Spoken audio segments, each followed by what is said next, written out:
J'entame mon règne avec la volonté de me mettre... Ne soyons pas naïfs, rien n'est gratuit. C'est la crise pour tout le monde. Un chiffre d'affaires d'1 milliard.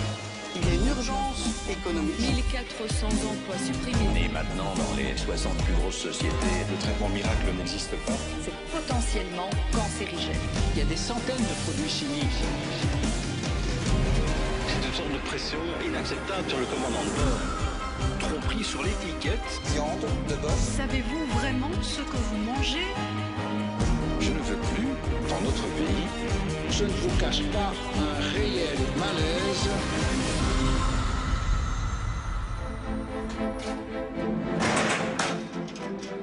Ce soir, Question à la Une s'installe dans les ateliers de l'Institut Émile Grison sur le campus du CERIA à Anderlecht pour une émission entièrement consacrée au bon et au mauvais pain. Comment distinguer le pain artisanal du pain industriel? Enquête dans nos boulangeries et pâtisseries. Difficile, voire presque impossible de trouver du bon, du vrai pain en Belgique. Il faut souvent chercher longtemps le boulanger qui travaille encore dans les règles de l'art. Je suis effaré de gens qui disent qu'il faut un chemin jusqu'ici, par exemple. Je dis non, il y a des boulangeries très bien de votre côté, vous ne cherchez pas assez. Mais de nos jours, les boulangeries très bien, comme dit cet artisan, sont en voie de disparition. Les boulangers ont été éliminés, ont été rabotés, ont été laminés. On est tous condamnés dans l'artisanat, on va mourir tous un petit peu à la fois. La plupart des consommateurs achètent leur pain dans les grandes surfaces, dans les rayons et sur les emballages. On vous promet un pain frais du jour et artisanal. Mais est-ce vraiment la réalité? Nous avons développé une technologie de cuire les pains à 80%, les surgeler et puis de les faire la cuisson sur le lieu de vente. Vous ne le savez sans doute pas, mais souvent, le pain que vous mangez a parcouru des milliers de kilomètres.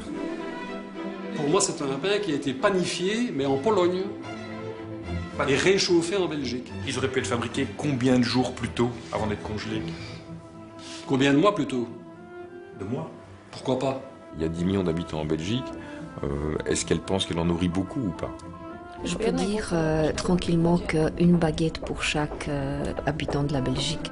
Recours à la congélation, utilisation d'additifs chimiques, importation par tonnes de pain étranger, des méthodes que bien peu de consommateurs soupçonnent en mangeant leur tartine chaque matin. Artisanal ou industriel, où est passé le bon pain? Première question de la soirée. Les pâtisseries sont faites sur place ou pas? Bonne chance pour trouver une pâtisserie artisanale. Beaucoup de commerçants sont passés du côté obscur et vendent des pâtisseries industrielles congelées sans en informer leurs clients. On dit que grosso modo, un croissant sur deux ne serait pas fabriqué dans la boulangerie.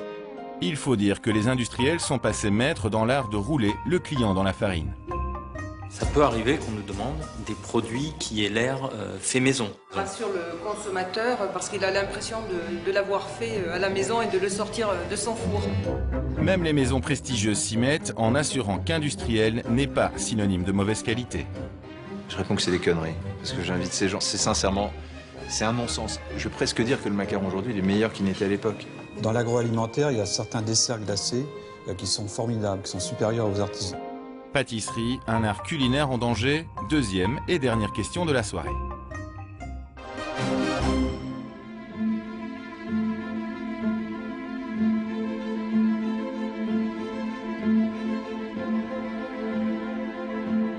Dans cette école de boulangerie, les élèves apprennent à fabriquer le pain selon les méthodes artisanales. Pourtant, en 2013, le pain industriel a littéralement envahi le marché. Vous allez le voir, les artisans boulangers disparaissent. Le pain est de plus en plus souvent produit par tonnes, bourré d'additifs, surgelé et vendu en grande surface. Il est même parfois produit à plus de 1000 km d'ici. Problème, le consommateur n'en sait rien. Il pense encore bien souvent acheter un pain frais et fait maison.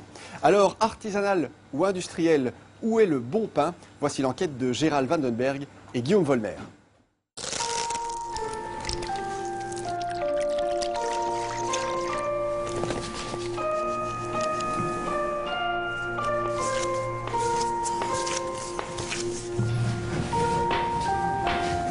Ces gestes simples et répétitifs ont petit à petit disparu de la vie quotidienne de nos familles. C'est chaque fois un plaisir de découvrir mon pain quand je le sors du four. C'est vraiment un grand plaisir pour moi, chaque fois.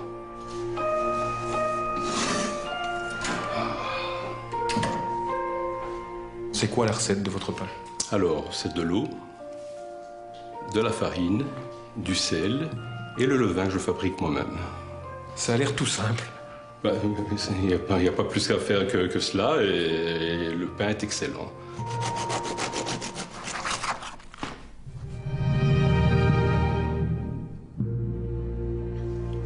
Mais ces mêmes gestes font leur retour dans un nombre de foyers chaque jour plus important. De plus en plus de Belges recommencent à faire leur propre pain, à la main ou avec l'aide d'une machine. Le goût, c'est le bonheur. Est-ce que vous pourriez manger un autre pain? Non, mais je n'ose pas le dire. Parce que c'est un peu, à notre époque, moi je veux mon pain, parce que le pain blanc au magasin, c'est dégueulasse. Je trouve ça un peu grave quand même. Donc je ne le dis pas. Je le mange et je me tais. Chez les Meraglia, c'est le père qui pétrit et cuit la pâte.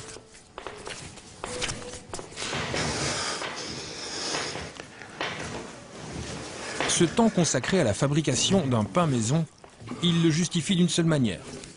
Le retour d'un plaisir que n'offraient plus les boulangeries et autres grandes surfaces. Alors pourquoi est-ce que vous vous êtes mis à faire votre pain?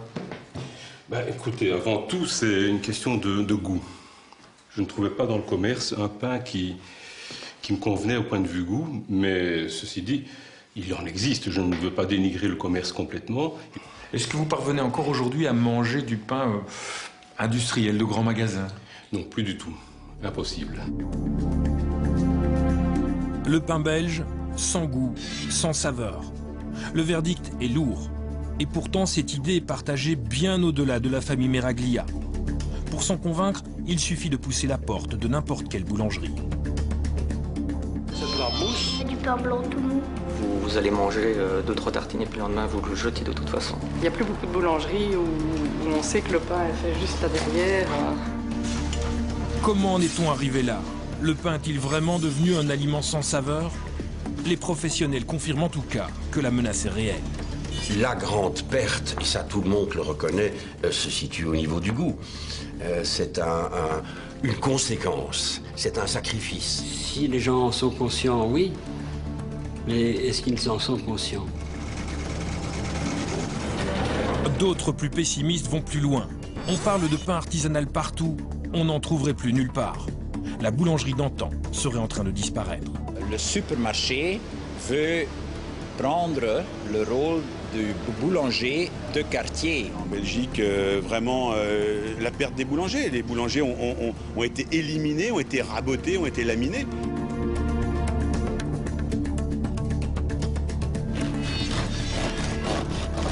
Le pain belge a-t-il à ce point perdu sa saveur?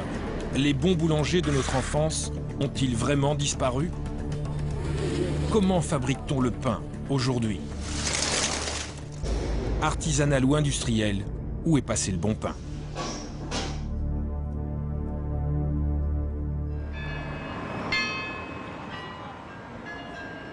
Nous sommes à Malmedy, à 2 pas du centre-ville. Cette boulangerie est là depuis très longtemps et elle est considérée par les habitants comme une des meilleures de toute la région. Oui, du pain d'épeautre. Oui. Voilà, mais c'est au chaud, c'est pas les... Ah, mais c'est parfait. Non, non, ça va. C'est un pain ici, c'est comme un vin, il se consomme jeune, il vieillit bien, il attrape un autre goût, il mûrit, c'est extraordinaire. C'est à l'arrière de ce magasin que se trouve la clé du succès. Marc De Walk est boulanger depuis 40 ans. C'est un des derniers artisans à utiliser un four à bois. Sa spécialité, c'est les pistolets, les gonesses, comme on dit à Malmedy. Alors combien vous avez déjà fait de gonesses depuis le début de votre carrière? Il y a un stagiaire qui s'est amusé, fan un peu des chiffres, qui s'est amusé. Il m'a demandé combien j'en faisais tel jour, tel jour, tel jour. Puis il a multiplié ça par les semaines, puis les années, puis on arrive à 15 millions en 35 ans. Vous étiez conscient que vous en aviez fait autant? Non, non. Autrement, ça aurait je serais peut-être plus fatigué. Mais si sa boulangerie connaît encore un franc succès, Marc De Waal est conscient que son métier disparaît. Voilà, monsieur. 1500 boulangeries ont fermé leurs portes ces 10 dernières années en Belgique. La cause en est simple, un pain sur deux est aujourd'hui vendu en grande surface. Des grands magasins qui, à coup de publicité, font croire que leur pain est aussi artisanal que celui-ci. Oh mais non, c'est pas vrai, ça, c'est artisanal. Hein. Quand je vois tout ce cinéma qu'il y a de référence à l'artisan, là, c'est vrai, ça me fait mal. Ça me fait mal parce que on ne devrait pas galvauder ce mot-là, quoi, pour moi. Les grandes surfaces misent-elles vraiment sur l'image d'un pain fait comme chez un petit boulanger? Cherchent-elles vraiment à prendre leur place? Une visite dans le rayon pain de grande surface permet de répondre. On y joue clairement l'artisanat, comme le montrent ces autocollants cuits sur place sur les vitrines. Nous voulions interroger Delhaize et Carrefour, les grands magasins où les rayons boulangerie sont les plus importants. Carrefour ne répondra pas à nos demandes. Quant au service presse de Delhaize, il se contentera d'un mail.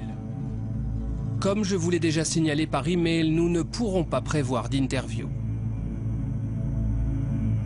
Face à ces refus, nous n'aurons pas le choix. Toutes nos images en grande surface se feront en caméra cachée.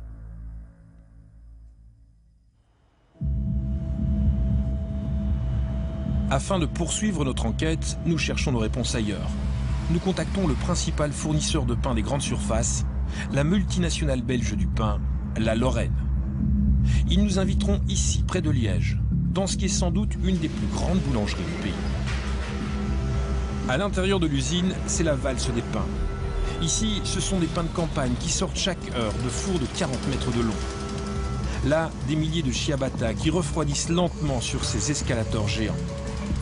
C'est ici que l'on fabrique le pain, que les grandes surfaces présentent comme artisanal. Le patron du groupe nous résume le tout en quelques chiffres impressionnants. Nous fabriquons du pain artisanal à grande échelle. Nous fabriquons tous les jours 300 à 400 000 pains par jour et plus ou moins 1 million de sandwichs par jour. Est-ce que vous avez une idée du nombre de personnes que vous nourrissez chaque jour? Nous nourrissons plus ou moins 2 millions de personnes par jour. En fait, il est quasiment impossible pour un Belge de ne jamais manger le pain de la Lorraine. On en trouve au Delhaize, au Carrefour et au Colruyt.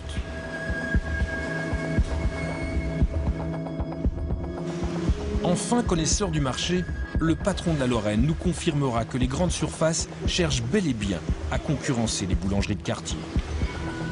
Depuis 20 ou 30 ans, le supermarché veut prendre le rôle du boulanger de quartier, aussi bien au niveau de son ambiance qu'au niveau de la qualité des produits. Pour nous, ça reste un challenge et on a saisi cela très fermement et on y arrive tous les jours un peu plus. Quelle méthode les grandes surfaces utilisent-elles pour cuire leur pain? Est-ce vraiment de l'artisanat? La Lorraine fait du pain frais. Mais à côté, elle a développé depuis quelques années une autre technique pour aider les grandes surfaces à concurrencer les artisans. Une technique imparable qui permet d'avoir du pain chaud à n'importe quelle heure du jour. C'est ce qu'on appelle le pain pré-cuit. La chaîne de production des baguettes congelées va nous aider à mieux comprendre. Les machines y font tout. Elles pétrissent la pâte, la mettent en forme, apposent les célèbres entailles et puis bien sûr, cuisent le tout. En fin de parcours, les baguettes sortent de cette machine, un super surgélateur à moins 25 degrés. Elles seront ensuite livrées en grand magasin. Nous avons développé une technologie de cuire les pains à 80%, les surgeler et puis de les faire la cuisson sur le lieu de vente. Donc finalement, la cuisson sur place en magasin, c'est essentiellement pour donner du croustillant et la couleur aux croûtes. Donc c'est comme si on avait une voiture qu'on se contentait de peindre à la fin. Il n'y a plus que la peinture qui manque. Il n'y a plus que la peinture qui manque, oui. On peut comparer ça de cette manière-là. Nous retrouvons ces baguettes et d'autres pains surgelés à l'arrière du rayon boulangerie d'un grand magasin. Les vendeuses les sortiront du congélateur et les réchaufferont dans de petits fours tout au long de la journée. Le tout en fonction des ventes. C'est à ce moment-là qu'une mutation étrange se produit.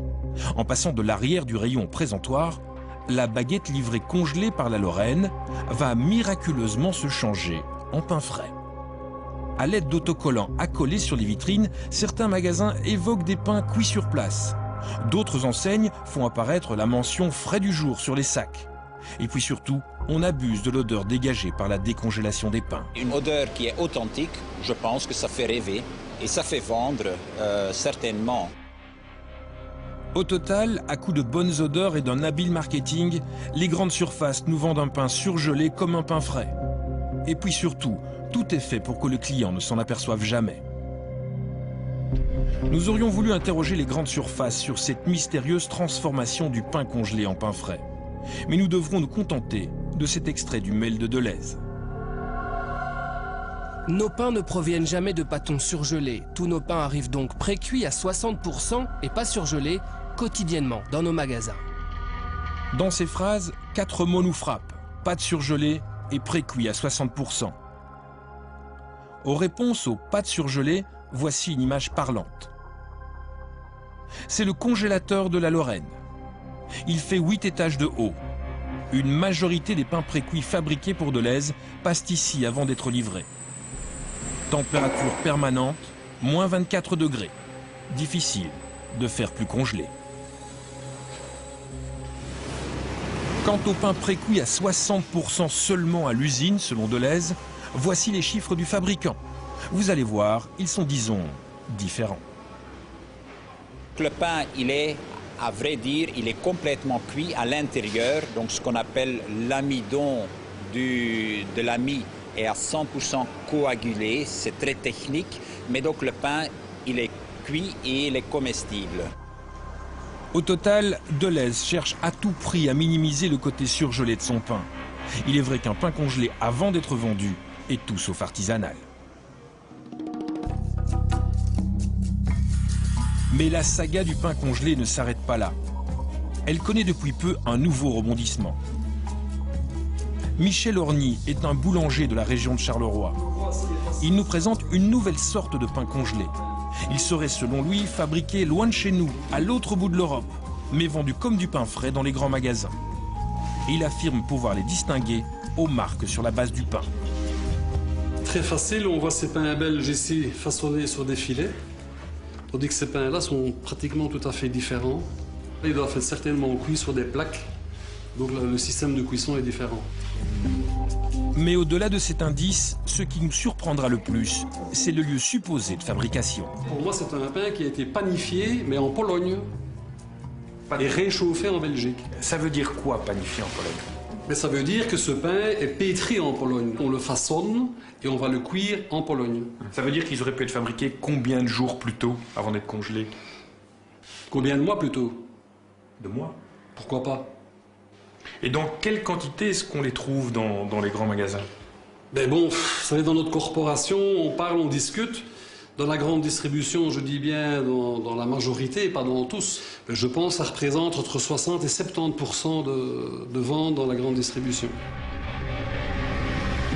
Des pains vendus dans certaines grandes surfaces seraient donc fabriqués en Pologne. Les Belges achèteraient des pains congelés et produits à 1300 km de distance sans le savoir. Nous avons voulu interroger Carrefour et Deleuze sur ce sujet. Mais seul Deleuze réagira, toujours par le même mail. 80% de notre production de pain provient de Belgique. Une petite partie de notre production provient aussi du Luxembourg et du nord de la France.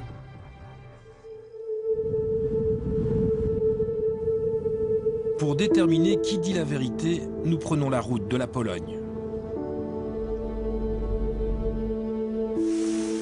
Direction Varsovie. À notre grande surprise, les premières confirmations viendront rapidement.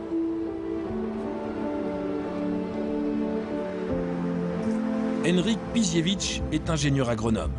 Il a fait carrière dans l'industrie du pain. Il a enseigné à l'université de Varsovie. Il connaît les chiffres du marché du pain par cœur et ils sont à couper le souffle. Quelle est la quantité de pain que la Pologne exporte chaque année vers l'Europe de l'Ouest? Pendant les derniers 8 mois, nous avons exporté 1,8 million de tonnes de pain et de pâtes surgelées. Donc il suffit de les mettre dans les fours après, oui. Et notre témoin va préciser ces chiffres pour la Belgique et le Luxembourg. En 2012, selon les douanes polonaises, au moins 50 000 tonnes de pain seraient arrivées chez nous, l'équivalent de millions de pains. Ces chiffres sont difficiles à vérifier dans le détail. En revanche, nous jugeons indispensable de trouver l'endroit où ils sont fabriqués. Après plusieurs jours d'enquête, nous finirons par repérer une usine dans la banlieue de Varsovie, à Marki. Elle s'appelle Inter-Europol. Voici l'atelier principal de l'usine. Les chaînes de production du pain n'ont rien à envier à celles de la Lorraine. Elles sont très imposantes. Notre attention se porte sur ces baguettes grises. Nous apprenons au détour d'une conversation qu'elles sont destinées au groupe Delhaize. C'est la directrice responsable des exportations qui nous reçoit. Elle acceptera de parler du marché belge, mais sans citer le nom de ses clients. Si jamais, en tant que client belge, je veux trouver leur pain, où est-ce que je vais le trouver, leur pain? Dans la plupart des chaînes de grands magasins, en fait. Il y a 10 millions d'habitants en Belgique. Est-ce qu'elle pense qu'elle en nourrit beaucoup ou pas? Je peux dire tranquillement que j'ai au moins vendu une baguette à chaque habitant de la Belgique. Et pour nous en convaincre, on nous tend un catalogue. On y découvre tous les produits que l'usine envoie en Belgique. On peut dire sans exagérer qu'il y a de la variété. Pistolets, pain blanc, baguettes, pain fitness. En parcourant ces pages, on se rend compte que l'on a tous déjà vu ces pains dans nos grands magasins. En Belgique, les grands magasins les plus connus, c'est notamment le Delhaize et le Carrefour. Est-ce que si moi, en tant que client, je vais là, j'ai une chance de manger un de leurs produits? Oui, bien sûr. Il n'y aura aucun problème pour trouver nos pains dans ces enseignes. Quant au processus de fabrication, il est aussi confirmé. Tous ces pains sont cuits et congelés en Pologne avant d'être envoyés en Belgique. Le processus de fabrication est tel que le pain est en fait cuit à 70 ou 80%. Il est ensuite congelé et est envoyé en Belgique à une température de moins 18 degrés. Et c'est le client là-bas qui décide de la cuisson en magasin sur place. S'il veut que le pain soit plus blanc ou au contraire plus croustillant, il décide lui-même du temps de cuisson. Quant à la forme du pain, nous nous adaptons à la demande du client.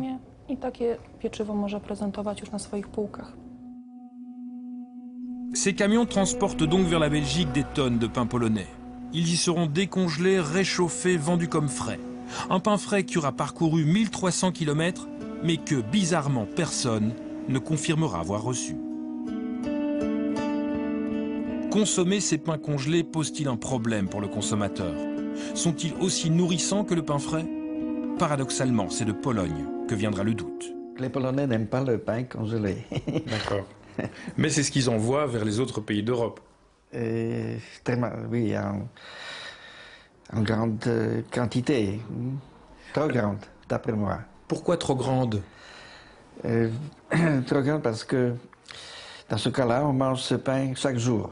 C'est pas bon pour la santé, oui, parce que si on produit quelque chose comme ça dans des usines pour l'exportation, il faut surveiller les règles de la fermentation. On ne doit pas raccourcir la fermentation. Comme je dis, si la fermentation n'est pas complète, c'est comme un vin qui n'a pas fait une bonne maturation. Voilà. Pourquoi les grandes surfaces choisissent-elles de fabriquer leur pain aussi loin de chez nous? Quels avantages en retirent-elles? Nous retournons à Charleroi, chez les artisans du pain. Tout s'expliquerait en un seul mot, le prix. Combien coûte ce pain polonais et êtes-vous en mesure de faire un pain de la même sorte pour le même prix? Je ne pense pas, c'est pratiquement impossible. Quand vous voyez ce pain 1,49, moi pour subsister avec mes charges sur le personnel et tout ce qui suit autour, je dois le vendre 2,20. Bon, on ne peut pas concurrencer ces pains-là, c'est impossible. Ça veut dire quoi? Qu'à terme, vous êtes condamnés? On est tous condamnés. On est tous condamnés. Dans l'artisanat, on va mourir tous un petit peu à la fois. Pourquoi les Polonais parlent-ils facilement du pain qu'ils envoient chez nous et pourquoi est-ce un secret en Belgique? Pour Michel Orny, c'est clair. Si les clients belges apprennent que ce pain est polonais, ils n'en achèteront plus. Dans chaque magasin ou la grande distribution, qu'on indique l'origine de pétrissage des pains vendus dans ces grands magasins. Des drapeaux polonais, quoi. C'est vous qui le dites. Pain surgelé belge, pain surgelé polonais à prix cassé, tout cela est loin de garantir le bon goût du pain. Ceci dit, les grandes surfaces et les industriels ne sont pas les seuls en cause. Du côté des artisans aussi, il y a des dérives. Même chez le petit boulanger du coin, le congelé n'est jamais très loin. Nous retournons à Malmedy, chez Marc de Waal. Nous allons discuter de ce catalogue que reçoivent tous les boulangers artisanaux. Il s'agit d'une liste de produits congelés que les artisans peuvent acheter à un industriel. Et nombreux sont ceux qui y succombent. Des choses qui se congèlent bien, par exemple, sont des petites pièces. On va trouver quand même très souvent la croissanterie, tout ce qui est viennoiserie. Donc, on a souvent des offres très intéressantes au niveau prix. Le risque, c'est que la confusion pain artisanal, pain industriel se renforce au détriment des petits boulangers. Est-ce que quelqu'un qui travaillerait comme ça est encore un boulanger? J'ai du mal à le faire, moi, en tout cas. Donc, quelque part, c'est une industrialisation par le bas. Face à cette confusion entre boulanger artisanal et boulanger industriel, comment le consommateur peut-il s'y retrouver? Peut-il se fier au seul goût du pain?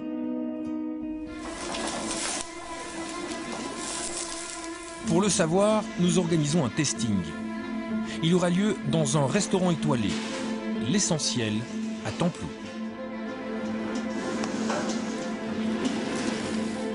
Nous n'avons pas fait ce choix par hasard. Chaque matin, le chef Adam Raphaël prépare lui-même le pain de ses clients. La boulangerie, il connaît.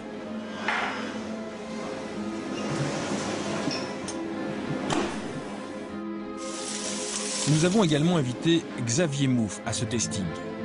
Ce journaliste a écrit un guide des 50 meilleures boulangeries de Bruxelles. Nous étalerons devant eux 7 pains blancs classiques. Ils proviennent de boulangeries de quartier et de grandes surfaces. Le but du test est simple. Distinguer pain artisanal et pain industriel. Une étiquette glissée sous l'assiette permettra de vérifier la réponse. Tu n'as pas la route? Non. Pas de goût? Industriel. Industriel, oui. Industriel, c'est bien ça. C'est quoi vos critères, en fait, pour distinguer un industriel d'un artisanal? Il faut déjà qu'ils utilisent une bonne farine de froment. Et puis, à l'odeur, la mie doit avoir quand même une odeur assez agréable, une certaine consistance. Au début, tout paraît facile. Mais la difficulté de distinguer industriel et artisanal sera très vite là.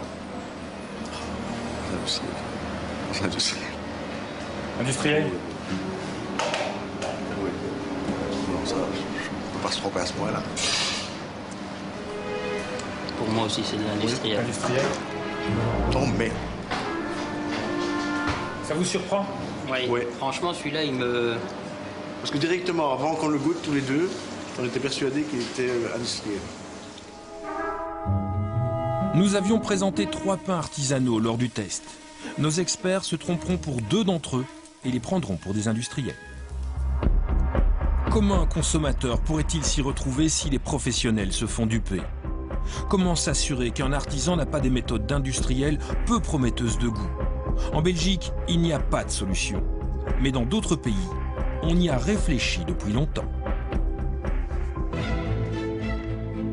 Direction le Sud. Nous sommes en France, à Paris. Nous avons fait le déplacement pour suivre une inspectrice de la répression des fraudes. Ce matin, toute son attention est focalisée sur un type de commerçants, ceux qui utilisent l'enseigne boulangerie. Catherine Cunier, je suis inspectrice de la répression des fraudes, je travaille à la DDPP de Paris.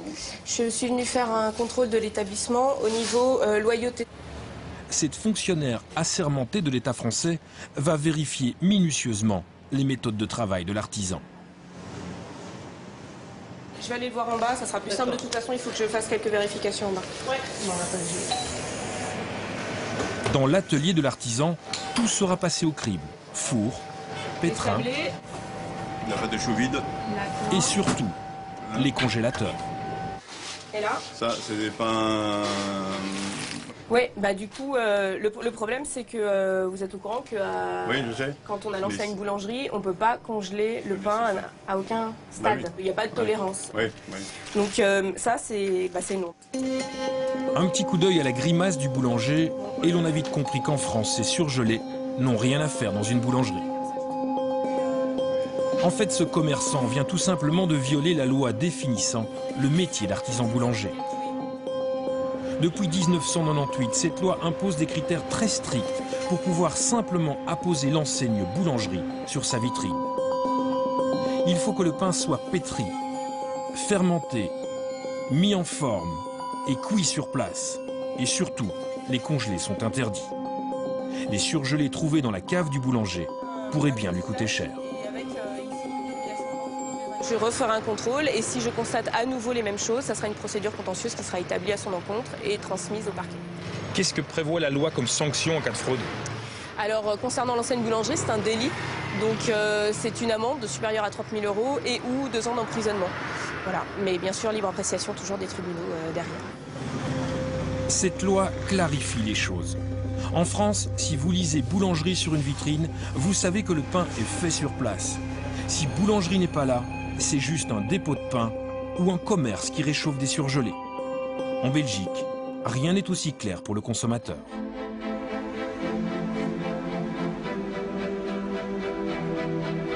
Quel est l'impact de cette loi sur la qualité du pain en France? Pour le savoir, nous avons rendez-vous au Sénat français. Nous rencontrons Jean-Pierre Raffarin, ex-premier ministre, pour nous en parler. C'est lui qui a fait adopter cette loi. Je pense que le pain était menacé dans la mesure où les plus jeunes risquaient de perdre ce qu'est le goût du pain. Si vous voulez du bon pain, il faut qu'il soit fait par un professionnel qui assume vis-à-vis de vous dans les yeux la qualité du pain. L'appellation importante, c'est pas tant boulanger que artisanal. L'artisan, c'est celui qui produit de ses mains la production qu'il va proposer au consommateur. En France, depuis l'adoption de cette loi, le nombre de boulangeries artisanales ne diminue plus. C'est son impact le plus visible. C'est-à-dire que quand le commerçant artisan fait de l'industrie, très vite, il est moins fort que l'industriel. Et donc, s'il ne se défend pas sur l'artisanat, sur le label, non seulement le label de ses produits, mais le label de son process, s'il ne se défend pas sur ces labels-là, évidemment, il est dévoré par les puissants que sont les industriels.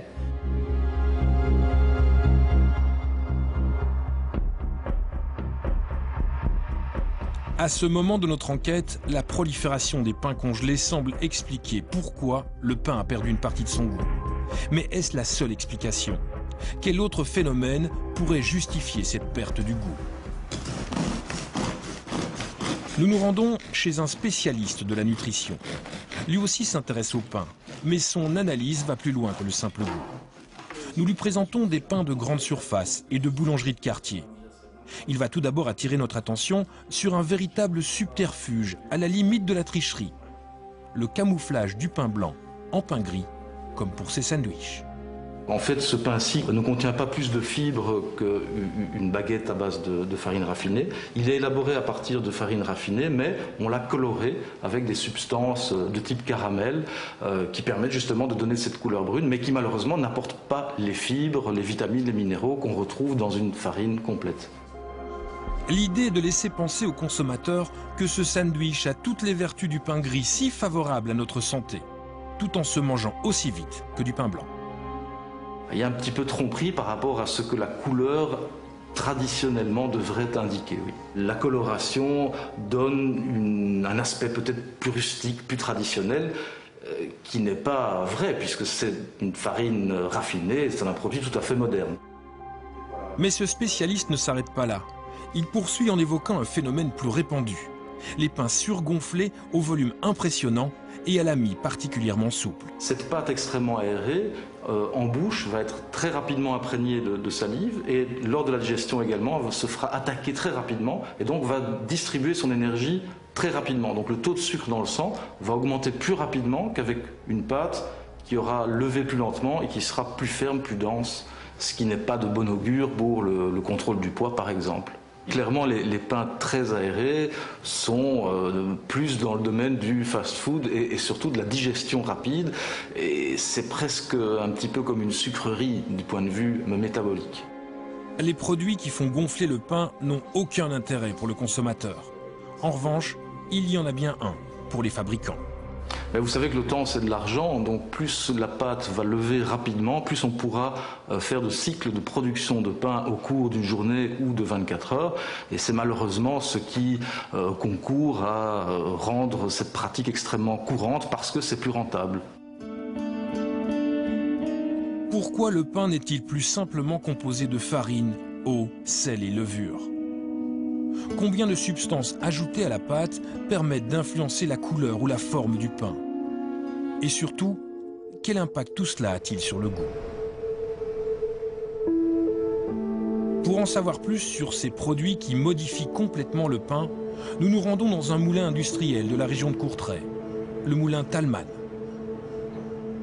Notre but est de remonter jusqu'à la matière première du pain, la farine. Le moulin Thalmann est de taille moyenne. On y transforme en farine 200 tonnes de blé par jour. 100 kg de blé obtient environ 75 kg de farine.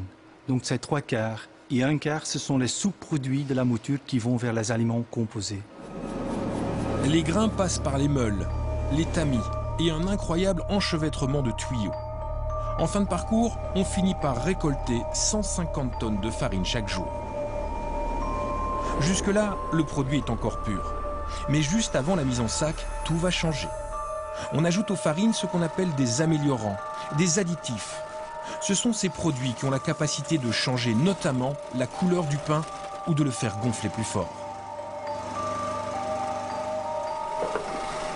Pour améliorer le fonctionnement de la levure, on pourrait ajouter du malt enzymatique, ou bien des enzymes, ou même des sucres.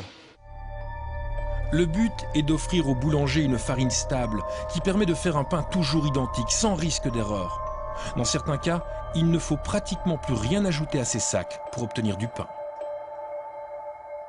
L'idéal pour un boulanger, c'est d'obtenir une farine prête à l'emploi, ajouter l'eau, le sel et la levure. Souvent, le sel pourrait déjà être incorporé, ça dépend des vœux du boulanger. Est-ce que vous pensez qu'à l'avenir, on va encore utiliser des améliorants différents basés sur des nouvelles techniques? J'en suis sûr. C'est un marché en pleine évolution et j'en suis sûr qu'à l'avenir, on va découvrir de plus en plus d'autres possibilités pour rendre le pain un autre goût ou pour avoir un autre type de pain ou de fabrication. De quoi se composent exactement ces produits rajoutés aux farines? Sont-ils nombreux? Pourquoi devrait-il toujours y en avoir plus? Et puis surtout, qui les fabrique?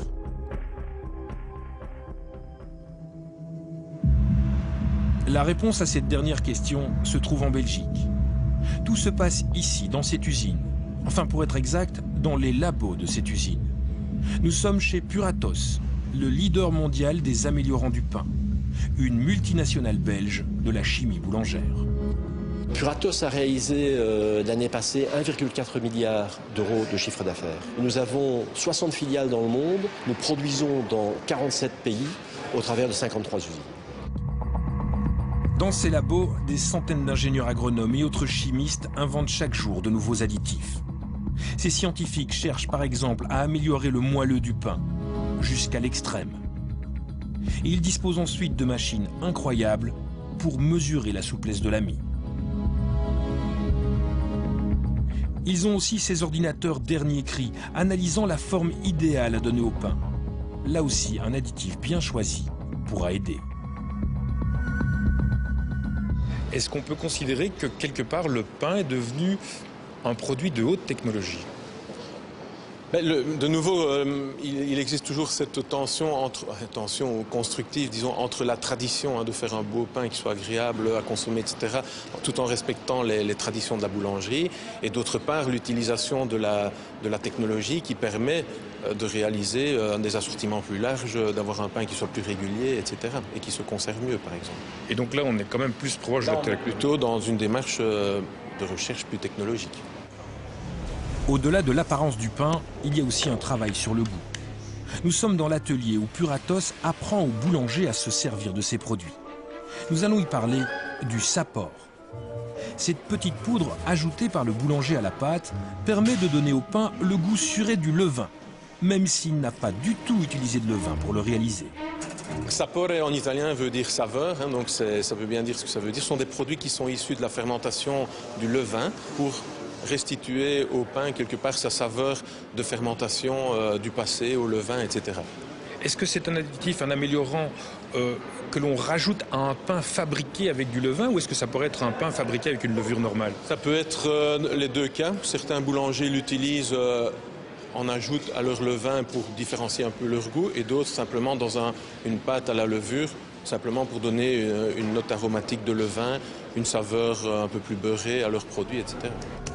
Autrement dit, ce n'est pas le savoir-faire du boulanger qui apporte le goût levain, mais un additif.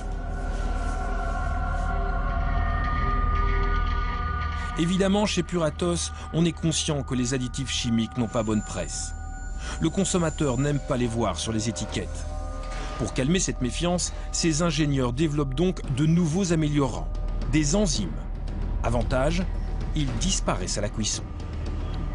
Cette disparition va permettre un petit tour de passe-passe. On retrouvera bel et bien l'enzyme dans la composition de la farine, mais on précisera sur le sac qu'il est inutile que le boulanger le mentionne dans la composition de son pain. Vos additifs, vos améliorants, pour qu'ils soient mentionnés sur l'emballage, il faut qu'ils soient présents à la fin de la cuisson du pain. Ils doivent, à partir du moment où on les ajoute au niveau du pain, normalement, on doit les déclarer. Un enzyme qui disparaîtrait à la cuisson, doit-il encore être mentionné sur l'emballage? Il ne doit pas être mentionné. Même s'il a servi à la fabrication? Même s'il a servi à la fabrication. Autrement dit, le consommateur n'entendra jamais parler de ces additifs. Il ne connaîtra même pas leur existence. Et pourtant, ils seront là partout, tout le temps. Est-ce que vous avez une idée du nombre, du pourcentage de pain en Belgique où il n'y aurait aucune trace du moindre ingrédient, du moindre améliorant Puratos? Il y en a? Bon, il y en a probablement, oui, je ne sais pas vous dire. Je n'ai aucune idée du pourcentage, mais il y en a probablement, oui. Beaucoup? Je ne pense pas, non. Pourquoi utiliser des améliorants pour changer la forme du pain? Pourquoi utiliser des additifs pour influencer le goût du pain? Et puis surtout, sont-ils vraiment incontournables pour les boulangers? C'est ce que nous allons tenter de déterminer. Retour en France, à Chartres, la capitale de la Beauce, une des régions agricoles les plus riches de France.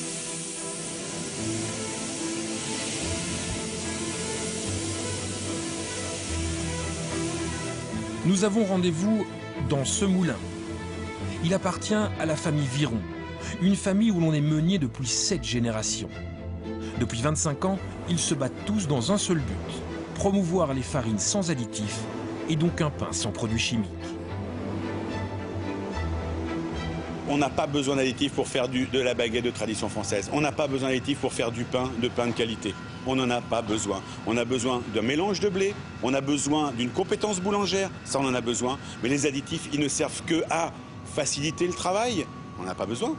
À permettre d'utiliser des produits moins sympathiques, moins agréables, moins chers, on n'en a pas besoin.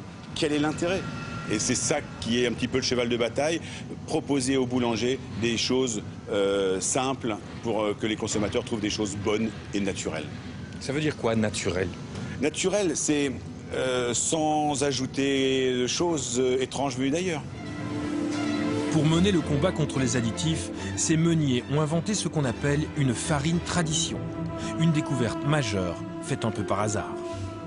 La farine tradition, elle est née il y a maintenant très longtemps, parce que c'est en 86-87, il y a un client de mon père qui a appelé en disant qu'il souhaitait une farine sans additifs, sans produits chimiques, sans blé américain, sans blé améliorant. Il voulait juste un mélange de blé panifiable tout simple. Et la première réaction était de dire qu'il allait pouvoir faire que des galettes avec ça et qu'il n'aurait jamais des baguettes. On est allé voir le lendemain matin, une fois qu'on l'avait livré, on est allé voir le lendemain matin ce qu'il avait produit et on a goûté une baguette qui était très sympa. Effectivement, pas très développée, mais très agréable au goût et il y avait vraiment quelque chose de très très agréable. Pour Alexandre Viron, le recours aux additifs est une solution de facilité. Il constate qu'ils sont de plus en plus nombreux, de plus en plus mystérieux. Il y a deux époques, il y a avant l'Europe et après l'Europe. Depuis que l'Europe nous a autorisé 150 produits, on a le droit à 150 produits. Il y en a on ne sait pas à quoi ils servent. On n'a pas compris à quoi ils servaient, mais ils sont autorisés. Même vous, professionnels, vous ne savez pas à quoi ils servent? Même nous, professionnels, on ne sait pas à quoi ils servent. Depuis quelques années, la farine tradition sans additifs est de plus en plus vendue. Elle a permis aux petits boulangers de regagner des parts de marché face aux grandes surfaces en jouant le goût. Mais la prise de conscience n'est pas partout la même. Vu de France, les artisans boulangers belges ont bien du retard. Il y a eu en Belgique vraiment la perte des boulangers. Les boulangers ont été éliminés, ont été rabotés, ont été laminés. Et aujourd'hui, on retrouve des gens qui se redonnent du mal, qui se donnent du mal à nouveau pour faire de la qualité. Les boulangers belges sont-ils à ce point ignorants de la présence d'additifs dans leur farine? Connaissent-ils leur impact sur le goût? Pour en avoir le cœur net, nous nous présentons aux caméras cachées chez des artisans boulangers. Le scénario est simple. Je leur demande la composition de leur farine parce que mon fils est allergique aux additifs.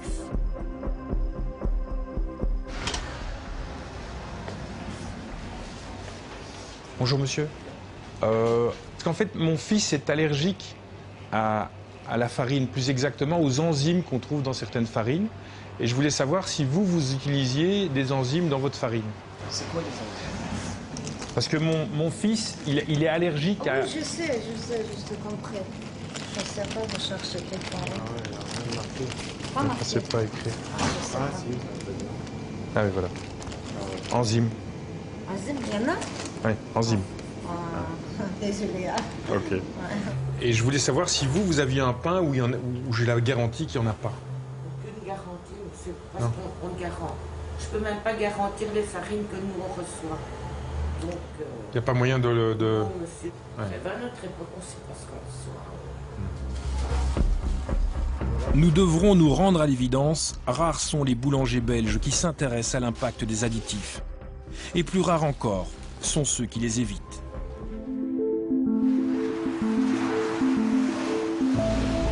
Nous finirons quand même par dénicher l'oiseau rare. Nous sommes au bon.com à Wallin. Ici, ce qui prime, c'est la gourmandise.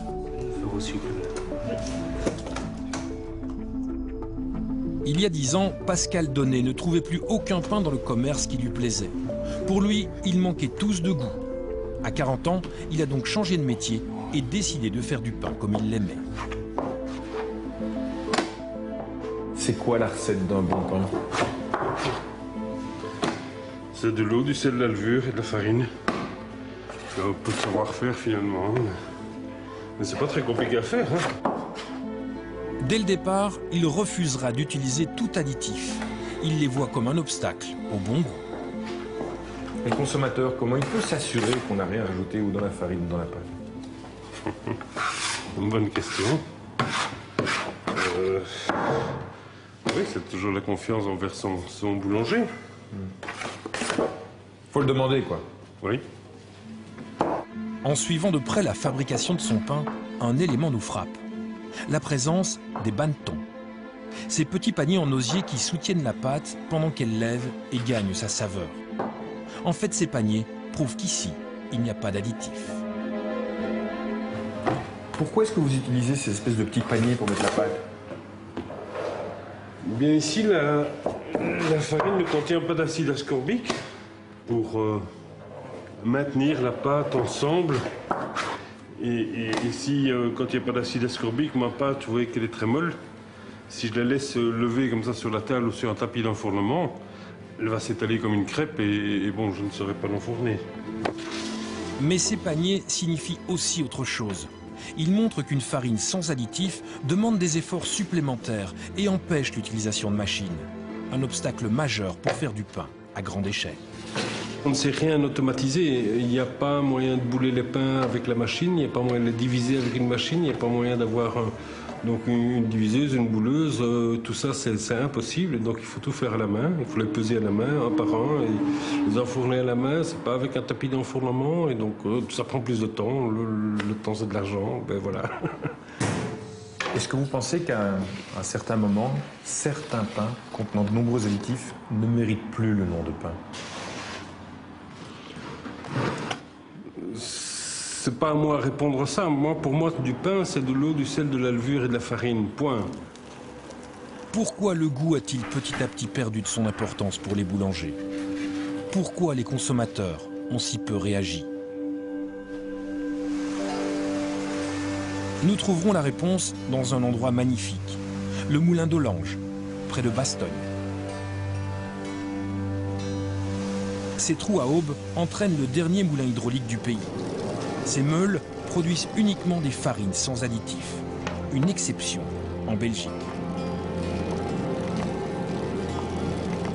À côté des meules se trouve un atelier de boulangerie. On y utilise évidemment la farine du moulin. Ce pain est donc entièrement sans additifs. Est-ce qu'on peut dire que vous faites du pain à l'ancienne? Oui, tout à fait, tout à fait. On fait le pain comme avant la Deuxième Guerre. Pourquoi ce choix? Ben parce que c'est délicieux. C'est délicieux et les gens sont heureux de trouver ce genre de produit. Nous, on est d'abord heureux de le fabriquer, on y prend beaucoup de plaisir. Et puis ben, les gens, nos clients nous le rendent bien. Ils sont, voilà, pour beaucoup, ils ne savent plus s'en passer. Mais est-ce qu'on pourrait envisager qu'à un moment ou un autre, d'autres que vous suivent la même voie et que ce type de farine soit disponible pour un plus grand nombre de boulangers? Certainement, oui. Pourquoi pas? C'est pas le chemin qu'on prend. C'est un choix, mais manifestement, ça n'est pas le chemin que prennent les industriels. Non. Pourquoi si peu de succès pour les farines sans additifs? Cet homme va nous apporter des éléments de réponse. En 1991, Dominique Delacroix a racheté le moulin d'Olange. C'est lui qui a développé la boulangerie à côté de la meunerie. Pour lui, les additifs ont permis à tout le monde de manger moins cher. Dans les années 50, il est évident qu'il y a eu une volonté de tout faire pour permettre aux ménages, dans cette arrivée du monde moderne, de pouvoir se payer les fruits du monde moderne qui étaient les machines à faire la lessive, plus tard les machines à vaisselle. Et tout a été fait pour tâcher de produire de l'alimentation qui coûtait moins cher et qui permettait d'avoir finalement ce qu'on a aujourd'hui, 18% du budget d'un ménage qui est consacré à l'alimentation. La grande perte, et ça tout le monde le reconnaît, se situe au niveau du goût. Si Dominique Delacroix se permet un discours avec autant de recul, c'est parce qu'il est un meunier un peu particulier. Avant de reprendre ce moulin, il a été médecin jusqu'à 47 ans. Il était gastro-entérologue.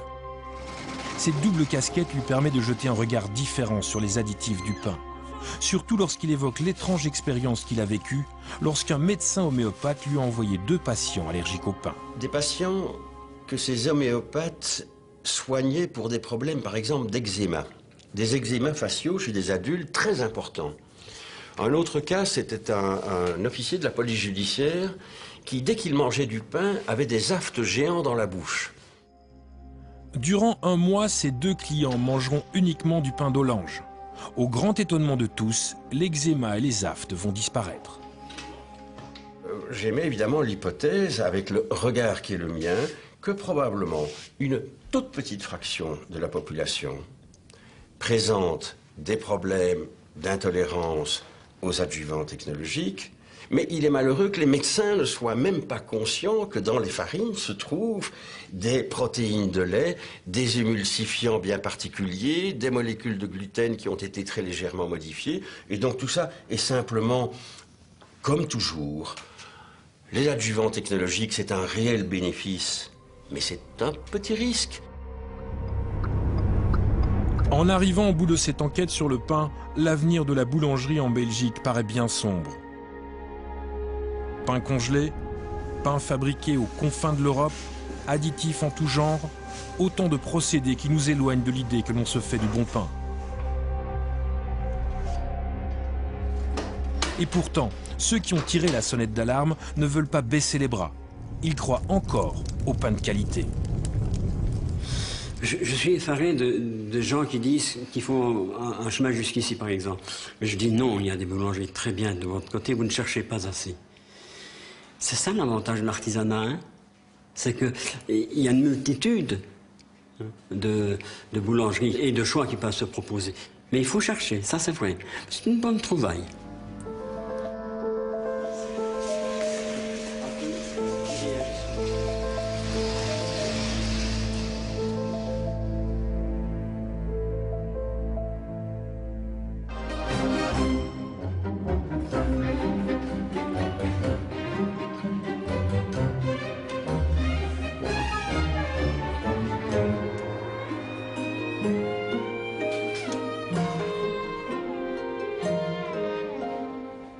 Javanais, Matadi, éclairs au chocolat, en pâtisserie aussi. Les élèves de l'Institut Émile Grison apprennent à travailler les produits frais. Pourtant, le monde industriel a également envahi ce marché. On estime, à titre d'exemple, aujourd'hui qu'un éclair sur 2 est surgelé. Mais dans ce secteur, la congélation a aussi des avantages. Vous allez le voir, l'industrie agroalimentaire parvient à produire des gâteaux ou des tartes de très bonne qualité. Mais les artisans s'en plaignent car pour eux, c'est une concurrence déloyale. Alors, pâtisserie, un art culinaire en danger. Voici le reportage de Laure de l'Alex. Des petites boutiques qui présentent une trop large gamme de pâtisseries, des produits étonnamment réguliers, ou encore des tartelettes que l'on retrouve d'une pâtisserie à l'autre. Autant d'indices qui révèlent que ces petites douceurs sont en fait d'origine industrielle. Elles sont pourtant vendues en pâtisserie et au prix de l'artisanat. Qu'achète-t-on vraiment dans les pâtisseries de quartier? Combien d'artisans sans scrupules se font ainsi du beurre sur les consommateurs qui leur font confiance? Car aujourd'hui, l'industrialisation touche la filière pâtisserie à tous les niveaux, jusqu'aux enseignes de prestige dont certaines revendiquent leur production de masse en tordant le cou aux critiques.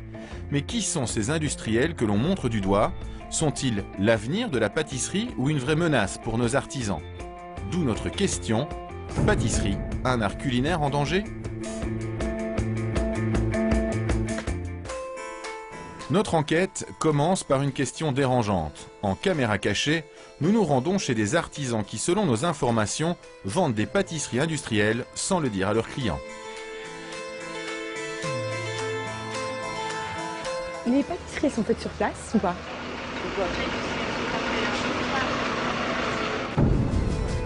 Une seule de ces vendeuses nous aura dit la vérité. Le reste du temps, les réponses sont très imprécises, voire agacées. C'est vraiment fait sur place. Oui, oui, madame. L'artisan boulanger, c'est écrit sur la façade. Tout est fait sur place ici, madame. Je vais pas vous mentir. Ouais.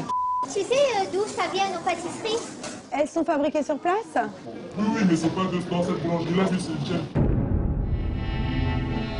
La raison de cette loi du silence, nous la découvrons enfin dans cette pâtisserie, où une première vendeuse commence par nous mentir. Est-ce que la pâte est fabriquée ici? Tout est fabriqué ici. La pâte, vous la voyez, elle est faite ici. Ici, ouais. On fait les tartes nous-mêmes, on fait pas nous-mêmes. Mais soudain, une autre vendeuse vient à notre rencontre et lève le voile sur les pratiques de son patron. C'est votre question, c'était savoir si c'était fait ici, les pâtisseries. Oui, voilà. Alors, je vous dis la vérité, c'est pas fait ici. On les achète... Ma collègue, elle peut pas vous le dire parce qu'elle a signé un contrat et dans son contrat, c'est dit qu'elle n'a pas le droit de vous le dire. Moi, j'ai pas encore signé mon contrat, donc c'est pas fait ici. Si le patron apprend qu'il a dit, il peut se battre.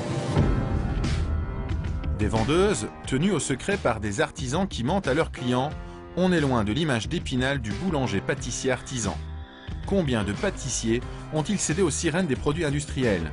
Difficile à chiffrer, car même un professionnel peut panacher son offre entre gâteaux sortis d'une usine et faits maison. Arnaud Deblow est le rédacteur en chef d'un magazine de défense du consommateur. Il s'est bien sûr penché sur ce scandale. Il y a une vraie omerta sur la question, tout simplement parce que les boulangers et leurs représentants professionnels, que ce soit des syndicats ou des fédérations, restent muets sur le sujet. Les fournisseurs, les industriels ne s'étendent pas non plus trop sur leur sujet parce qu'ils ne veulent pas ternir la réputation de leurs clients. Et donc il est très difficile d'y voir clair. Il y a un certain nombre de chiffres qui circulent et sur l'ensemble de la France, on dit que grosso modo, un croissant sur deux ne serait pas fabriqué dans la boulangerie. Contre ces pâtissiers indélicats, certains artisans ont décidé d'agir et de contre-attaquer. Blois, 5 h du matin, nous avons rendez-vous dans cette pâtisserie. Ici, tout est fait maison et dans le laboratoire, c'est le festival des saveurs et des couleurs.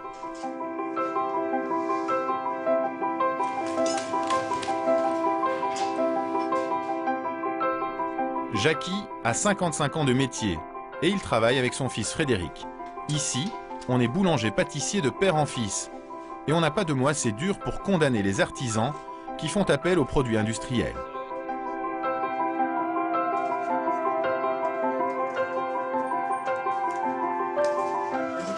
La viennoiserie industrielle ne nécessite aucune qualification. Et vraiment aucune. Il s'agit d'ouvrir des cartons avec un cutter, donc à part se couper, on ne risque rien. Les problèmes de température, vous n'en avez pas parce que c'est déjà congelé. Alors adieu la formation, adieu la technicité, adieu le pétrissage, le développement aromatique. Et puis, à terme, c'est évident, il y a un risque majeur de perte de confiance du consommateur, qui aujourd'hui est un consommateur extrêmement averti.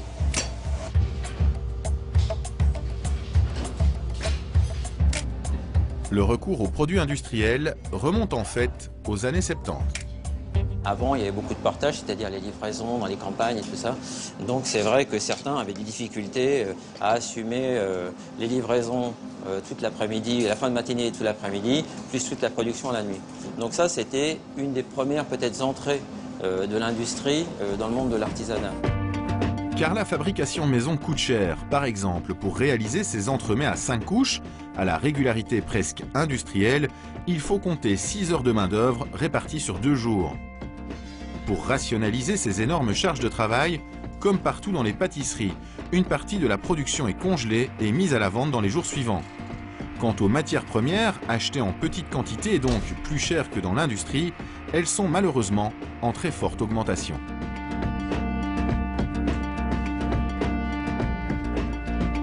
On l'a vu notamment il y a quelques années, vers 2009, avec la crise, voilà, où il y a eu des spéculations sur le sucre. Sur 2 ans, on a eu des augmentations qui ont dépassé les 100%.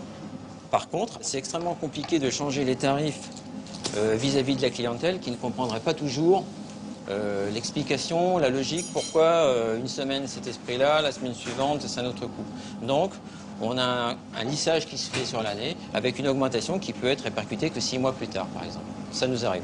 Donc, sur certains produits, la marge devient extrêmement mince. Dans ces conditions, il n'est pas toujours facile de résister aux sollicitations des industriels. Alors, comme tout artisan boulanger, je reçois plusieurs fois dans l'année des différentes sociétés ces catalogues ou pour proposition aux artisans boulangers. Et sur ces catalogues, on trouve aussi bien viennoiserie, pain comme pâtisserie. C'est un grand mal au cœur de voir toutes ces propositions et qui sont adressées directement même aux artisans. On y découvre la grande force de la filière industrielle, les prix. Ici, selon leur poids, les pains au chocolat coûtent de 30 à 34 centimes environ. Les tartelettes framboises sont à moins de 1,50 € et les éclairs coûtent entre 66 et 83 centimes d'euros pour les plus gros. Des produits revendus en général dans les boutiques 3 fois plus chers. Face à ces arguments massus, à terme, c'est toute la filière artisanale qui est en danger. J'ai appris au travers des années, depuis mon apprentissage, le respect dans le choix des matières premières de qualité, le respect dans la fabrication. Aujourd'hui, les jeunes n'ont plus besoin de toutes ces valeurs-là, de connaître leur métier avec les recettes, puisque la facilité est là et qu'avec un cutter, c'est beaucoup plus simple. Et c'est ces jeunes qu'on va retrouver sur le marché du travail qui sont incompétents et dans l'incapacité complète de reprendre nos entreprises. Mais la fabrication maison est-elle toujours la meilleure? Que faut-il penser des pâtisseries issues de l'industrie? Dans quelles conditions sont-elles élaborées? Pour le savoir, direction le sud-ouest de la France, près de Périgueux, pour continuer notre enquête. Voici l'Européenne des desserts, un des leaders européens de la pâtisserie industrielle. Ici, 24 heures sur 24, plus de 700 références de desserts, crus ou prêts à l'emploi, passent sur 14 lignes de production. Sans oublier ces 2 énormes surgélateurs hyper puissants. Un endroit en principe fermé aux médias, comme souvent dans l'industrie alimentaire. Didier Boudy est à la tête de cet empire depuis 3 ans et a accepté de nous ouvrir les portes. Là aussi, on tient la cadence. La cadence ici, c'est 28 tonnes de pâtisserie par an. Pourtant, le nom de cette entreprise n'est pas connu du grand public, même si ses produits se retrouvent chez de multiples distributeurs.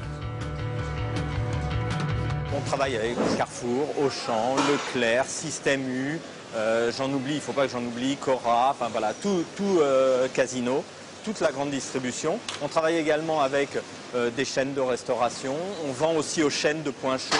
Nous, on ne livre pas les artisans en direct, mais on travaille avec certains clients dont c'est le métier et qui livrent les produits aux artisans. Au total, 15% de la production part chez les artisans. D'ailleurs ici, on revendique la qualité artisanale des pâtisseries.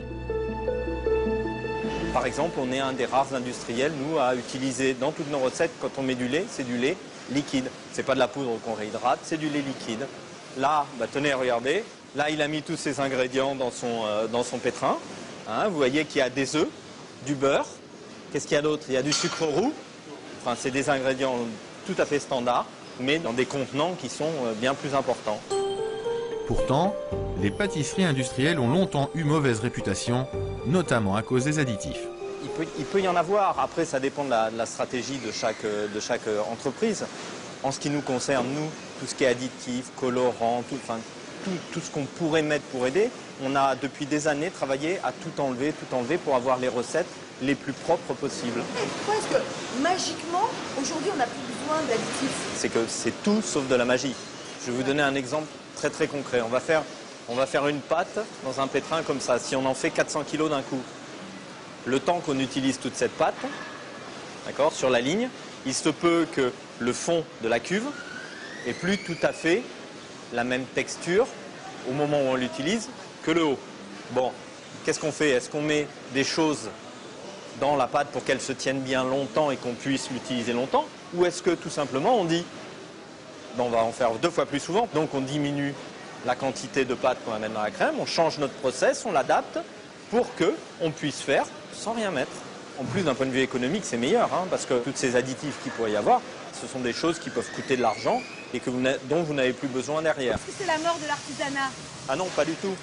Pas du tout, parce que, au contraire, y a beaucoup moins de pâtissiers qui sont formés, on en manque. Donc avoir des sous-ensembles, avoir du feuilletage tout prêt pour qu'ils puissent continuer à faire très bon millefeuille, mais sans avoir à fabriquer le feuilletage qui prend beaucoup de temps, qui est très contraignant, ben ça leur permet de continuer à faire des bons millefeuilles, mais avec un peu moins de monde, un peu moins d'heures de travail, et nous, on les aide à faire ça. Pour augmenter leur part de marché, les industriels développent aussi une large gamme de nouveaux produits. Et aujourd'hui, Didier Boudy est en séance de test avec son équipe marketing. Par contre, Dominique, je ne sais pas si c'est possible, mais est-ce que c'est possible que la purée de cassis, là, ça brille plus? Plus brillante. Plus brillant. Une évaluation qui porte sur le goût et l'aspect des nouvelles créations. Ah mais c'est ça, c'est exactement ce qu'on veut qu'il se produise dans l'assiette. Ça va couler un peu comme un cœur coulant au chocolat. Ouais. On va prendre du poids, hein, Ici, tous les détails comptent, notamment ceux concernant le coût de la fabrication. Là, par exemple, on fait une tarte avec de la mangue. Si le client dit la mangue me plaît vraiment beaucoup, mais cette tarte est un peu chère, on peut lui proposer cette même tarte sans le décor avec les pistaches. Ça va réduire un petit peu le prix de revient du produit, parce qu'on va enlever la pistache dans le prix de revient et la main-d'œuvre des opératrices qui vont déposer les pistaches sur le produit sur ligne. Mais oui, la notion de prix est toujours présente à chaque étape du développement. Pour coller aux attentes des consommateurs, les industriels se basent sur des études de marché très poussées. Aujourd'hui, la tendance est au moins gras, au moins sucré et aux desserts traditionnels revisités, comme ce riz au lait d'un genre nouveau. Le goût citron ressort bien. Le riz au lait aussi, on le retrouve bien. Depuis peu, les industriels rencontrent aussi un nouveau challenge assez inattendu qui semble directement lié à leur vente chez les artisans. Oui, ça peut arriver qu'on nous demande des produits qui aient l'air fait maison, c'est-à-dire qu'ils soient de façon assez régulière, irréguliers. Là, vous avez des tartes, Voilà, ça c'est des produits qui ont vraiment un visuel fait main, très rustique. Là on a une tarte en pâte briochée, pareil avec des pommes déposées comme on l'aurait fait à la maison. Ça rassure le consommateur parce qu'il a l'impression de l'avoir fait à la maison et de le sortir de son four. Mais si les gâteaux industriels copient de plus en plus les pâtisseries artisanales, comment s'y retrouver? Retour dans les pâtisseries de quartier, avec le rédacteur en chef de Que Choisir. Muni d'une caméra cachée, Arnaud Deblos nous donne quelques indices pour repérer les artisans qui font appel à l'industrie. Bonjour.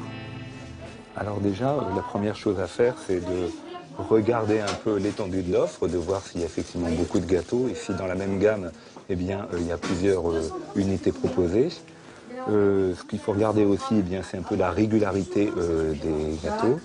Puis, cette tarte au citron, on a l'impression de l'avoir déjà vue dans d'autres boulangeries de la rue. Donc, il y a une forte suspicion de gâteaux industriels ici. Et bien sûr, dernier conseil, il faut poser la question aux artisans. Tout est fabriqué maison. Il y a combien de personnes, du coup, qui travaillent ici, en fait? C'est un certain nombre. Donc, dites-moi, ça fait quand même du boulot, hein, parce que quand on voit tous ces gâteaux... Chacun son métier. Pour éviter les pièges, il faut aussi connaître quelques astuces de pâtissier.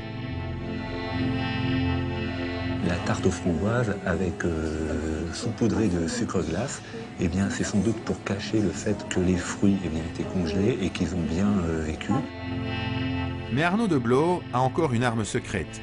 Ces fameux catalogues professionnels que l'on peut trouver sur Internet, qui montrent les différents modèles de pâtisserie industrielle, comme cette tarte au citron, caractéristique, ou encore ces amandines, que l'on retrouve souvent dans les boutiques.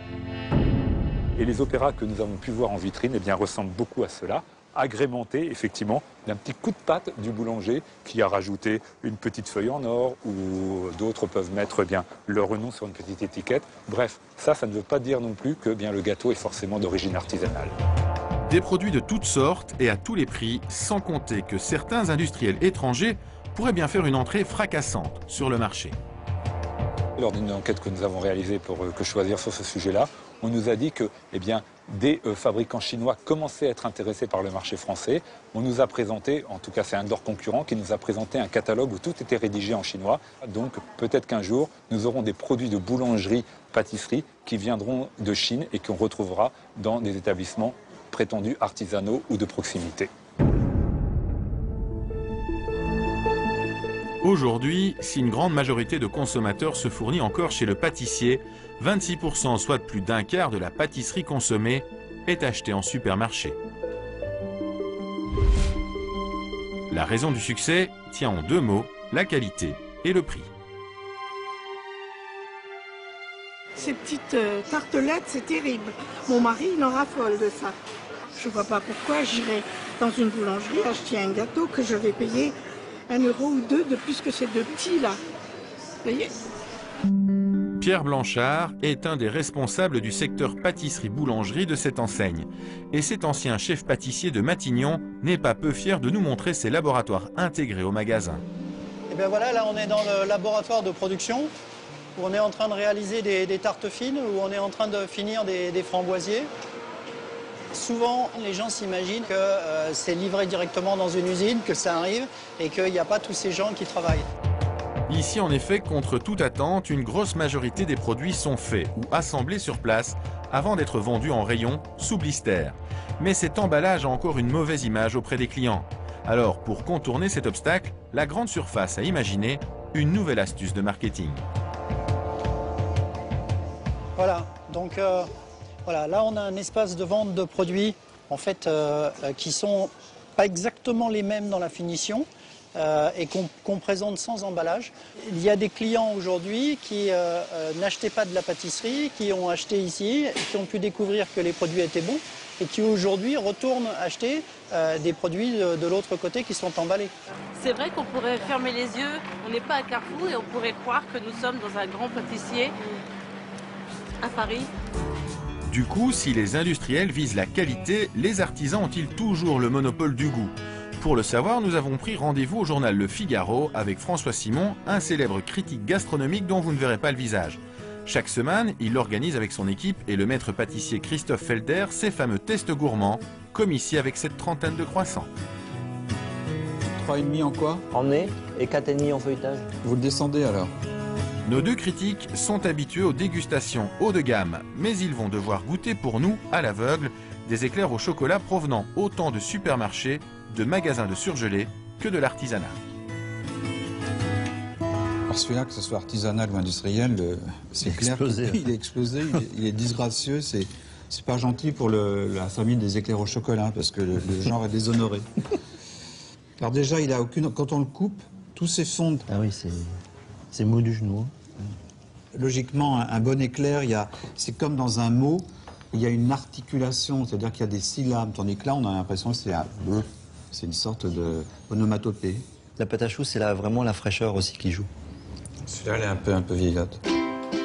Si le goût de cet éclair est acceptable, c'est la mollesse de sa texture qui va faire pencher le verdict. Et grosso modo, la pâtisserie qu'on trouve dans les supermarchés, elle est de ce niveau-là, c'est-à-dire, ça s'appelle éclair au chocolat, mais ça n'a rien à voir. C'est qui, ça? On regarde? Oui. Allez. Industriel supermarché. Ah ouais. Oui, c'est pas visible.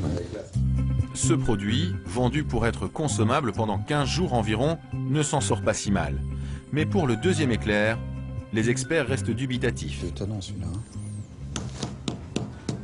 Ah oui, c'est pour ça que j'ai rarement vu un éclair raide comme ça. Visiblement, il y a un problème de décongelage, c'est-à-dire il se casse, il se brise. C'est tout à fait ça, François. La pâte à choux qui a séché, quoi. Puis dedans, c'est comme une crème à tartiner, style Nutella ou un truc comme ça. Ils ont rajouté de la noisette. On dirait plutôt un produit surgelé, je sais pas. Allez, comme ça. Waouh! Bravo, Christophe. Les pâtisseries vendues surgelées au grand public peuvent donc être identifiées par leur texture cassante. Pour le troisième produit, la déception est totale, d'autant qu'il provient d'un terminal de cuisson d'habitude bien noté par nos experts. C'est un terme technique, ça s'appelle un foutage de gueule, ça. Quant au dernier éclair, nos gastronomes, là encore, sont déçus par la pâte. Oh, mais il s'affaisse, il n'a aucune dignité. Et par les saveurs. Ah, ils arrivent à inventer des goûts qu'on connaît pas. Vous la goûtez? Il y a une dimension un peu brûlée dedans. Ouais, voilà. C'est chocolat au viandox. Ouais, j'avais pas pensé ça. Le goût est très particulier, lyophilisé au... Roulement de tambour. Artisanal. Ah ouais. Vous êtes surpris? Ouais.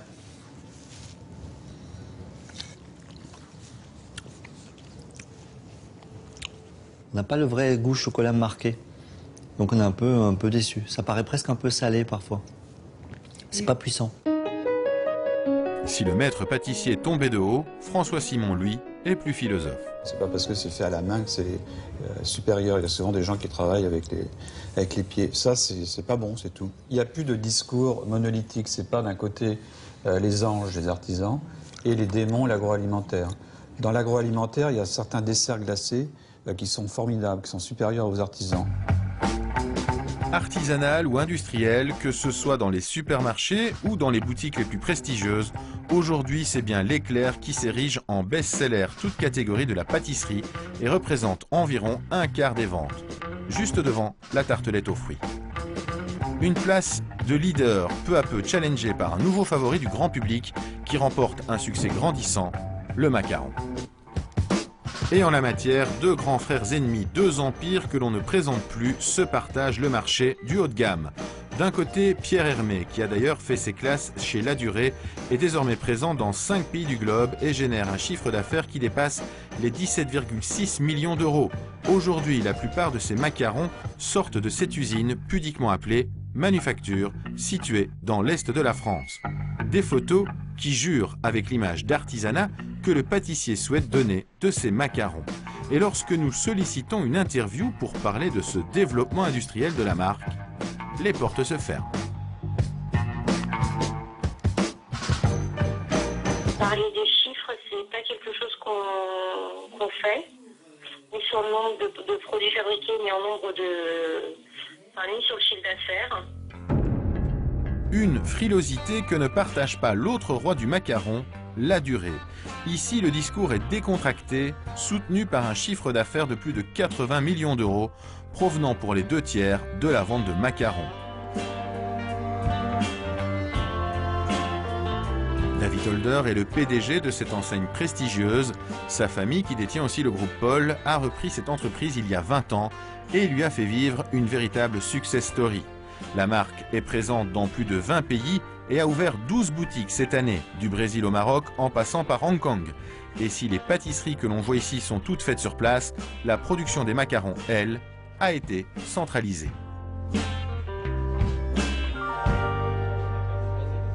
Pour le macaron, oui, il y a une fabrique mondiale. Okay, parce qu'effectivement, le macaron, comme c'est le produit phare, je voulais avoir une constance de qualité. Et surtout, il y a des secrets de fabrication qui font que je n'avais pas envie que ce soit répandu dans demain 20 ou 50 territoires. Les images de cette manufacture restent confidentielles, mais on en trouve quelques traces sur Internet. Pour autant, l'entreprise semble assumer totalement son processus de fabrication. À l'époque, on le mettait dans des poches et on dosait. Moi, je l'ai fait, on dosait. Okay. Aujourd'hui, clairement, vu les volumes, on a fait fabriquer des matériels qui effectivement récupèrent le biscuit et ce qu'on appelle une doseuse automatique qui arrive sur un tapis, qui passe dans un grand tunnel pour être cuit. Et en fait, on a rationalisé, on va pas dire industrialisé, un certain nombre de choses. Il y a un four de 18 mètres, il y a des choses qui permettent de produire en plus grande quantité, mais par contre, tout ce qui est en amont et à la fin, surtout la partie où on récupère les coques de macarons, de biscuits, où elles sont garnies et surtout où on les assemble, toute cette partie-là continue à être faite de manière traditionnelle pour pouvoir vérifier effectivement que les produits sont beaux, que les produits sont réguliers et que le produit est apte à être vendu chez la durée, puisqu'encore une fois, notre clientèle est habituée à un produit il doit être parfait. Dès lors, le PDG ne se gêne pas pour clouer le bec à ceux qui font le procès de son industrialisation. Comment vous répondez aux gens qui disent le macaron, la durée, c'est devenu de l'industrie? Je réponds que c'est des conneries, parce que j'invite ces gens, c'est sincèrement, c'est un non-sens. Aujourd'hui, je veux dire, ma famille a prouvé qu'on pouvait grandir dans le monde sans toucher à la qualité. On est sur les mêmes matières premières, on est sur les mêmes process.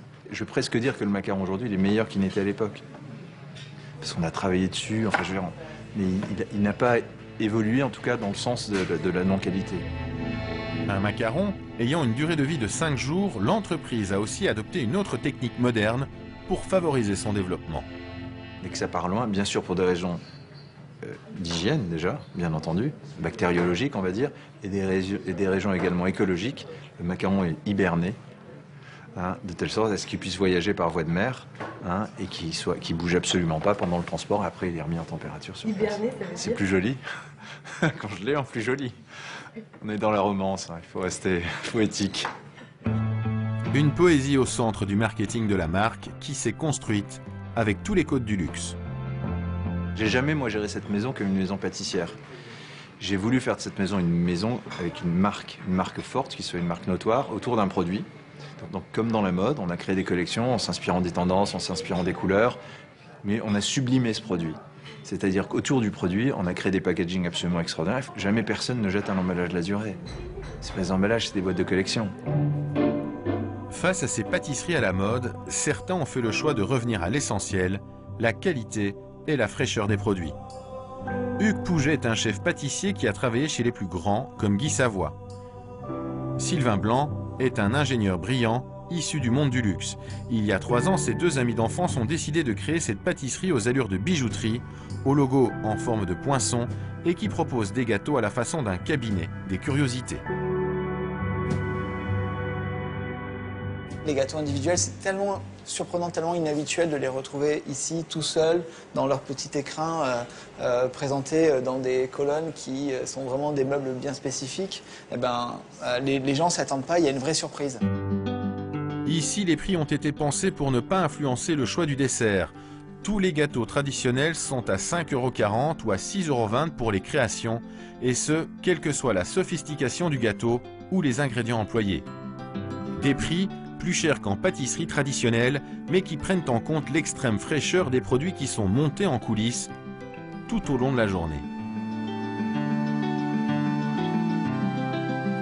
90% des pâtissiers, mais c'est pas mal, arrivent très tôt le matin, font les gâteaux de la journée et après les clients viennent pendant la journée. Nous, on a cassé ça parce que je voulais travailler comme dans un restaurant, avoir ce côté fraîcheur à la minute pour que quand on mette des fruits sur une tarte, il soit le plus brillant possible, pas du tout sec, pour que le millefeuille soit extrêmement croustillant. Oui. C'est possible de faire un Saint-Honoré 4 personnes praliné? Bien sûr. Dans combien de temps? La dame est là. Dis-lui d'ici un quart d'heure. D'accord, ok. Dans sa recherche de la qualité maximum, cette maison a opté pour un autre grand parti pris, ne travailler que les fruits de saison. Il y a un intérêt, le premier c'est le goût. Alors, la clémentine en pleine saison elle est meilleure que très très tôt ou très très tard, comme les fraises. Et il y a un intérêt économique, pour ne citer que la fraise en tout début de saison, qui est les premières gariguettes vers le 10 avril, elles vont coûter 20 € du kilo. En pleine saison, elles seront à 8. Et c'est un intérêt pour nous, c'est un intérêt pour nos clients, parce que si on achète les fraises 20 € le kilo, ben on ne pourra pas vendre les tartes au même prix que si on les achète 8. On est une super agriculture, on a de super produits, et je vais dire, je vais utiliser des fraises qui viennent du Chili. C'est pas ce que j'ai envie de donner à manger à mes clients. En hiver, Hugues utilise donc surtout des agrumes, de la mandarine au citron, en passant par le fruit à la mode, le kumbawa, des saveurs qui se retrouvent sur des tartes au design très original. C'est nous qui avons dessiné le moule, l'emporte-pièce. On peut avoir plein de parfums et chacun fait son choix. Et ça évite le moment fatidique qui coupe le gâteau. Cette exigence dans la qualité et la créativité à payer. Aujourd'hui, Hugo et Victor reçoivent des commandes de grandes entreprises pour des pâtisseries sur mesure. Selon eux, certaines de leurs idées ont même été copiées, comme par exemple ce fond de tarte monopare que l'on retrouve dans certains catalogues d'industriels. Au début, il y a un côté un petit peu rageant, en disant c'est pas possible, il peut pas se débrouiller tout seul. Et puis après, on se dit, bon, de toute façon, c'est valorisant, et nous, des idées, on en sort 10 000 à la minute. Alors, c'est... Ah ouais. Non, mais c'est quelque chose qui nous plaît, c'est en nous. C'est en nous. Pas évident, ça va. Les deux compères gardent les pieds sur terre, même si, comble de la reconnaissance, ils reçoivent désormais la visite de grosses multinationales de l'agroalimentaire qui viennent dans leur boutique pour déguster et s'inspirer officiellement de leur création. Et puis ils nous contactent pour régulièrement privatiser la boutique. Ils viennent avec un petit peu leur manager R&D du monde entier et ils font des brainstorms avec nous. Et souvent ça fait l'objet de... Ils font des tours à Paris, donc ils vont passer 2 heures chez nous, 2 heures à droite, à gauche. Des rencontres qui ne sont pas forcément à sens unique. Lors de ces échanges, c'est aussi l'occasion de bénéficier de leur très bonne connaissance des clients et du marché. Par exemple, on a su il n'y a pas longtemps, à travers nos échanges, que les glaces les plus vendues, c'était la vanille et la pistache. Et la pistache, c'est pas forcément une glace qu'on aurait forcément fait, ou la pure vanille. Les frontières entre industrie et artisanat sont plus que jamais brouillées. Aujourd'hui, un vide juridique entoure la pâtisserie. Les clients n'ont pas les moyens de connaître l'origine ni la composition exacte de ce qu'ils consomment. Une situation inacceptable qui mériterait d'être éclaircie pour que les gourmands puissent continuer à se régaler sans risquer de bouder leur plaisir.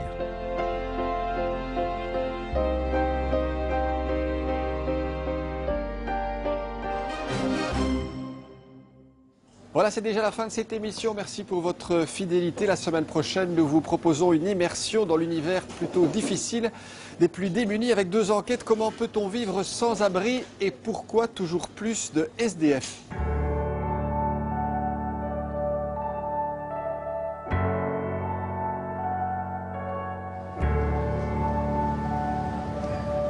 Vous n'aurez pas une petite pièce, s'il vous plaît ? Ici, toutes les places que je connais sont prises. Il y a Émile, il y a le Polonais, il y a l'Albanais. Il y a un avis d'expulsion. Demain, les flics sont là. Et dans l'église ?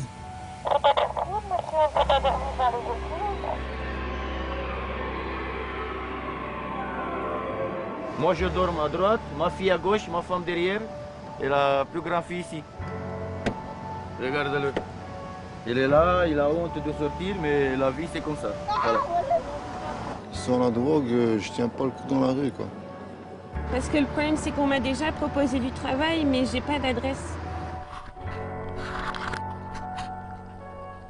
Pour nous contacter, question@rtbf.be ou notre page Facebook. Rendez-vous mercredi prochain. D'ici là, portez-vous bien. Question à la une se poursuit demain dans les pages du journal Le Soir.